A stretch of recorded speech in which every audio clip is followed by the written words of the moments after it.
Voter జాబితా ప్రత్యేక సమగ్ర సవరణలో భాగంగా నల్గొండ జిల్లాలో ఇప్పటి వరకు 99.2% ఎన్యూమరేషన్ ఫారాలను పంపిణీ చేసినట్లు రెవెన్యూ అదనపు కలెక్టర్ జె. శ్రీనివాస్ రాష్ట్ర ప్రధాన ఎన్నికల అధికారి సుదర్శన్ రెడ్డికి వివరించారు.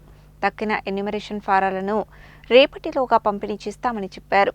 రాష్ట్ర ప్రధాన ఎన్నికల అధికారి హైదరాబాద్ నుండి అన్ని జిల్లాల కలెక్టర్లు, ఎన్నికల అధికారులతో సర్ కార్యక్రమంపై వీడియో కాన్ఫరెన్స్ ద్వారా సమీక్ష నిర్వహించారు. మిగిలిన ఎన్యూమరేషన్ ఫారాలను రేపటిలోగా పంపిణీ చేస్తామని, ఎస్ఐఆర్కు సంబంధించి డిజిటైజేషన్ 25% పూర్తయిందని, ముఖ్యంగా డిజిటైజేషన్ కార్యక్రమాన్ని వేగవంతం చేసేందుకు ప్రతిరోజు 10% పూర్తయ్యేలా ప్రణాళిక రూపొందించామని అదనపు కలెక్టర్ సీఈఓకు వివరించారు. సర్ కార్యక్రమం సవ్యంగా జరిగే విధంగా బీఎల్ఓలు చురుకుగా లేని చోట సంబంధిత మండలాల జూనియర్ అసిస్టెంట్లు, రెవెన్యూ ఇన్స్పెక్టర్లను వారికి సహకారంగా ఉండేలా ఏర్పాటు చేసినట్లు తెలిపారు. వీరందరికీ సర్ కార్యక్రమంపై హ్యాండ్స్ ఆన్ ట్రైనింగ్ కూడా ఇచ్చామని తెలిపారు. కాగా అంతకుముందు రాష్ట్ర ప్రధాన ఎన్నికల అధికారి సర్కు సంబంధించి ఎన్యూమరేషన్ ఫారాల పంపిణీ, ఓటరు నమోదు, బీఎల్ఓలు, బీఎల్ఓ సూపర్వైజర్లు, అలాగే రాజకీయ పార్టీల తరపున నియమితులైన బూత్ లెవెల్ ఏజెంట్ల భాగస్వామ్యం, సాంకేతిక సమస్యలు, పోలింగ్ కేంద్రాల క్రమబద్ధీకరణ